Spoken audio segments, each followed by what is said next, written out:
Everyone, welcome back to our channel. कैसे हैं आप सब? होपफुली सब अच्छे होंगे। आप लोगों की पढ़ाई भी बहुत ही अच्छी चल रही होगी। जैसे कि स्टैटिस्टिक्स में चैप्टर 3 स्टार्ट कर दिया था, पार्ट 1 हो चुका है। वीडियो ना देखी हो तो डिस्क्रिप्शन बॉक्स में लिंक मिल जाएगा, वहां से जाकर के देख सकते हैं। आज हम अपना आगे चैप्टर कंटिन्यू करते हैं बिना टाइम वेस्ट किए। आइए स्टार्ट करते हैं। वीडियो को एंड तक देखना, सारे कंसेप्ट आप लोगों के क्लियर हो जाएंगे। Let's get started. हम लोगों ने लास्ट वीडियो में primary data and secondary data के बारे में पढ़ा था। आज हम पढ़ेंगे कि किस तरीके से प्राइमरी डाटा को कलेक्ट किया जाता है, कौन कौन से मेथड्स को यूज करके हम प्राइमरी डाटा को कलेक्ट कर सकते हैं। जैसे कि आप लोगों को दिख रहे हैं कि methods of collecting primary data मैंने यहाँ पे लिख रखे हैं।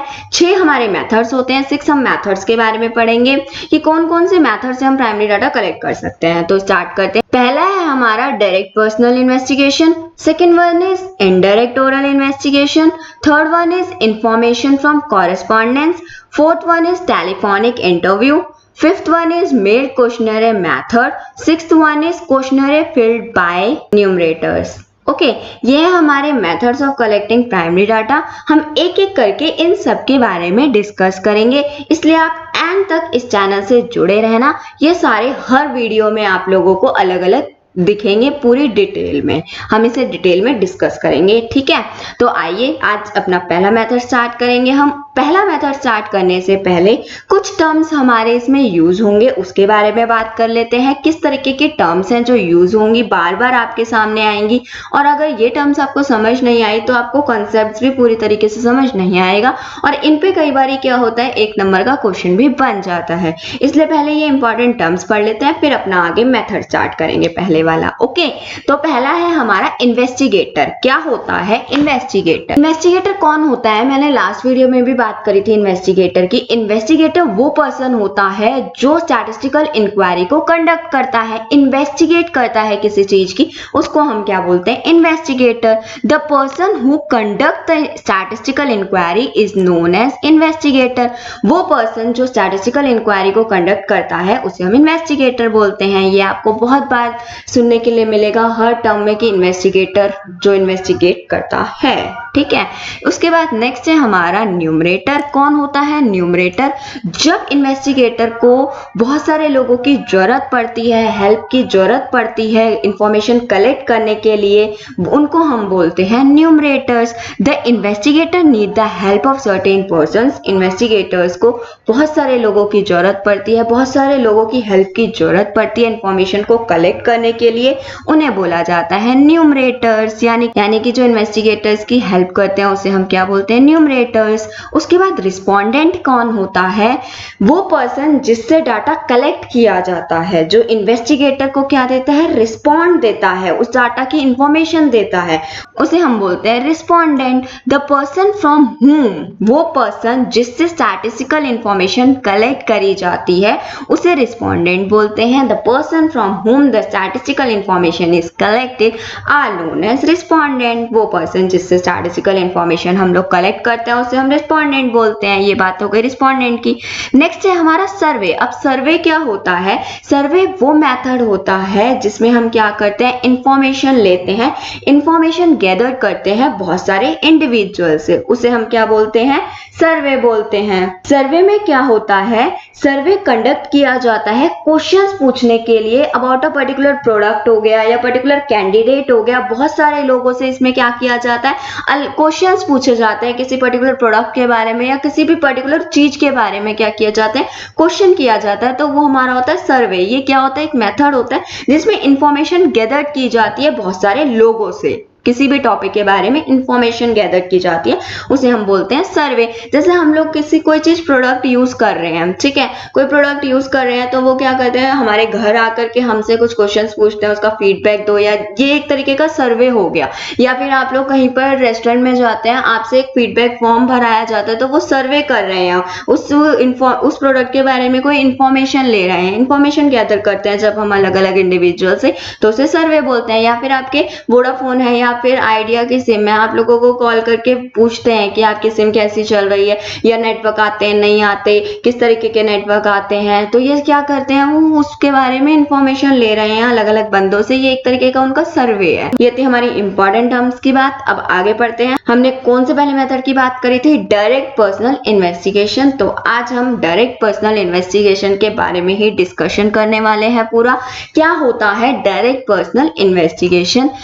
आपको नाम से ही दिख रहा है डायरेक्ट पर्सनल इन्वेस्टिगेशन, यानी कि इसमें किसी की इन्वेस्टिगेशन हो रही है, वो भी डायरेक्ट तरीके से उसी पर्सन से हो रही है, जो यानी कि जिसकी इंफॉर्मेशन मुझे चाहिए उसी पर्सन से मैं क्या कर रही हूँ, उसकी ही इंफॉर्मेशन ले रही हूँ। तो वो हमारी क्या हो गई? डायरेक्ट पर्सनल इन्वेस्टिगेशन, यानी कि डायरेक्ट उसी से जाकर के मैं क्वेश्चंस पूछ रही हूँ। जैसे कि मुझे किसी बच्चों की परफॉर्मेंस जाननी है, तो मैं उसी बच्चे से जाकर के डायरेक्ट इन्वेस्टिगेशन कर रही हूँ उसकी, कि तुम्हारी परफॉर्मेंस कैसी है, अच्छी है तो उसके पीछे किस तरीके से पढ़ते हो, अगर गंदी है, वीक है तो क्या प्रॉब्लम्स आ रही हैं, उसकी इन्वेस्टिगेशन करना, डायरेक्ट उसी से जाकर के पूछना। ठीक है, तो इसमें क्या होगा हमारा? अंडर दिस मेथड इन्वेस्टिगेटर कौन होता है? जो स्टैटिस्टिकल इंक्वायरी कंडक्ट करता है, हमने पढ़ लिया है।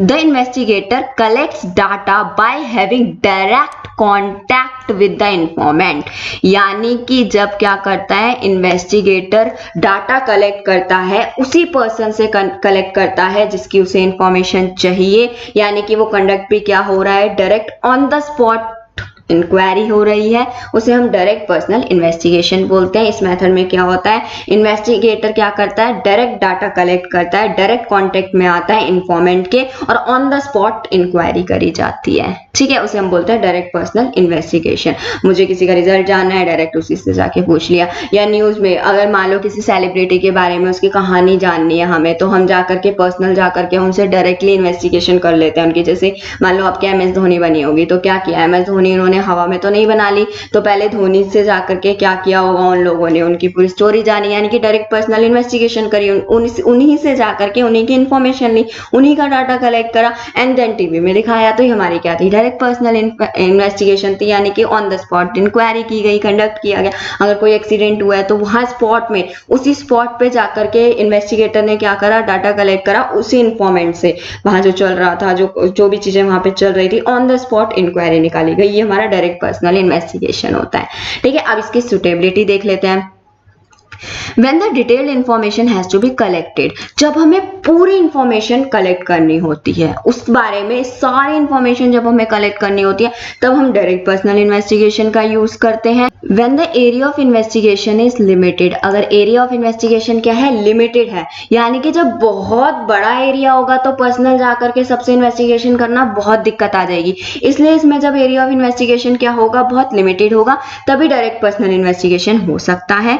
When the nature of inquiry is confidential, और जो हमें जो इंक्वायरी करेंगे हम लोग, जो इंफॉर्मेशन मिलेगी वो हम क्या रखेंगे? कॉन्फिडेंशियल रखेंगे, यानी कि उस इंफॉर्मेशन को हम लीक नहीं करेंगे, किसी और को जाकर के नहीं बताएंगे। ठीक है, उसके बाद क्या है? When the maximum degree of accuracy is needed, जब आपको क्या चाहिए हो? मैक्सिमम डिग्री ऑफ एक्यूरेसी चाहिए हो, यानी कि डाटा बिल्कुल एक्यूरेट चाहिए हो। जैसा डाटा हमें मिलेगा बिल्कुल एक्यूरेट, यानी कि बिल्कुल सही मिलेगा, ज्यादा से ज्यादा सही डाटा होगा।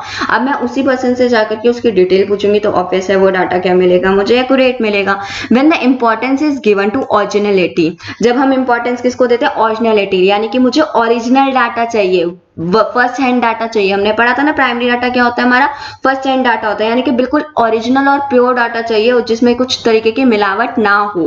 तो हम इस मेथड को यूज करते हैं, जो कि है डायरेक्ट पर्सनल इन्वेस्टिगेशन। उसके बाद नेक्स्ट हम बात कर लेते हैं इसके मेरिट्स की। मेरिट्स में वहीं से जहां से हमने मीनिंग पढ़ा है उसी में से आपकी कुछ मेरिट्स निकल के आएंगी। तो मेरिट्स में देख लेते हैं। सबसे पहले क्या होता है? ये डाटा क्या होता है? बिल्कुल ओरिजिनल इन कैरेक्टर होता है, ओरिजिनलिटी होता है, क्योंकि ये उसी पर्सन से लिया गया है जिसके बारे में बात हो रही है। तो ये डाटा बिल्कुल ओरिजिनल निकल के आता है। रिलायबल एंड एक्यूरेट होगा ये डाटा, यानी कि एकदम एक्यूरेसी, मैक्सिमम एक्यूरेसी होगी इसमें, क्योंकि मैं जिसके बारे में इंफॉर्मेशन लेना चाहती हूँ डायरेक्ट उसी से बात कर रही हूँ, तो वो डाटा हमें क्या देगा? एक्यूरेट देगा। उसके बाद है फ्लेक्सिबिलिटी। और ये क्या होगा, हमारा ये मेथड क्या है, कुछ फ्लेक्सिबल है। फ्लेक्सिबल किस सेंस में है कि जैसे कि मैं पर्सनल इन्वेस्टिगेशन करने गई, उस बंदे से बात करने गई, तो मैं उस क्वेश्चंस को क्या कर सकती हूँ, नेचर ऑफ क्वेश्चंस को क्या कर सकती हूँ, चेंज कर सकती हूँ। मतलब different kind of information situation के अकॉर्डिंग उससे निकाल सकती हूँ। यानी कि क्वेश्चन में से क्वेश्चन निकाल लिए या क्वेश्चंस को अपना मोल्ड कर लिया उस सिचुएशन के अकॉर्डिंग। यानी कि ये डाटा जो कलेक्ट किया जाता है थोड़ा सा फ्लेक्सिबल होता है कि ये फिक्स नहीं होता पूरी तरीके से। क्वेश्चंस मोल्ड हो जाते हैं, क्वेश्चन हमारे क्या होता है, फ्लेक्सिबल होते हैं। नेचर ऑफ क्वेश्चंस इन्वेस्टिगेटर क्या कर लेता है, सिचुएशन के अकॉर्डिंग वेरी कर लेता है, चेंज कर लेता है। ठीक है, फ्लेक्सिबल होता है ये। और नेक्स्ट है हमारा यूनिफॉर्मिटी। ये यूनिफॉर्म होता है हमारा कलेक्शन ऑफ इंफॉर्मेशन जो हमारे पास मिलेगी वो एक जैसी मिलती है, यूनिफॉर्म होती है। उसके बाद नेक्स्ट है हमारा इकोनॉमिकल। ये इकोनॉमिकल कैसा होता है, क्योंकि इसमें एरिया क्या होता है, ज्यादा वाइड नहीं होता। इसका इन्वेस्टिगेशन का एरिया क्या होता है, बहुत लिमिटेड होता है, इसलिए ये क्या है हमारा, बहुत इकोनॉमिकल है। थोड़ा सा एरिया ही इसमें इंक्लूड किया जाता है। Suitable for all type of questions. हमारा ये क्या होता है, ये मेथड हमारा सुटेबल होता है हर तरीके के क्वेश्चंस के लिए। हर ओपन एंडेड क्वेश्चंस हो गए या फिर ऑब्जेक्टिव टाइप क्वेश्चन हो गए, यस नो वाले क्वेश्चंस हो गए। अब आप पर्सनल इन्वेस्टिगेशन कर रहे हैं तो कई बार क्या हो जाता है, लेंथी क्वेश्चन चले जाते हैं, ओपन एंड क्वेश्चन हो जाते हैं, ओपन एंडेड क्वेश्चन हो जाते हैं, यानी कि बिल्कुल ओपन कि आप अपने विचार दे सकते हैं उसके बारे में। तो ये क्या है, हर तरीके के टाइप ऑफ क्वेश्चंस के लिए ये क्या है हमारा, सुटेबल होता है ये मेथड। ये थी मेरिट्स। आइए अब देख लेते हैं डीमेरिट्स। इसके डीमेरिट्स क्या है, डीमेरिट्स आपको पहला दिख ही रहा है, क्या है, not suitable for wide areas. यानी कि जब एरियाज बहुत ज्यादा हो जाता है तब उसके लिए ये मेथड सुटेबल नहीं होता कि हम पर्सनल जाकर के एक एक बंदे की इन्वेस्टिगेशन करें। तो ये लिमिटेड एरिया के लिए सुटेबल है, वाइड एरिया के लिए सुटेबल नहीं है। हम मान लो कि मेरे से एक क्लास का रिजल्ट पूछने के लिए एक एक बच्चे का मैं फिर भी पूछ सकती हूँ, लेकिन अगर बोला जाए पूरी यूनिवर्सिटी का एक एक का रिजल्ट बताओ तो वो क्या हो जाता है, पर्सनल जाके इन्वेस्टिगेट करो, वो थोड़ा सा वाइड एरिया हो जाता है, जिसके लिए ये मेथड सुटेबल नहीं है। नेक्स्ट है हमारा एक्सपेंसिव एंड टाइम कंज्यूमिंग। एक एक बंदे से जाकर के पर्सनल इन्वेस्टिगेशन करनी है तो ये थोड़ा सा एक्सपेंसिव और थोड़ा सा टाइम कंज्यूमिंग हो जाता है, ज्यादा टाइम लेता है ये।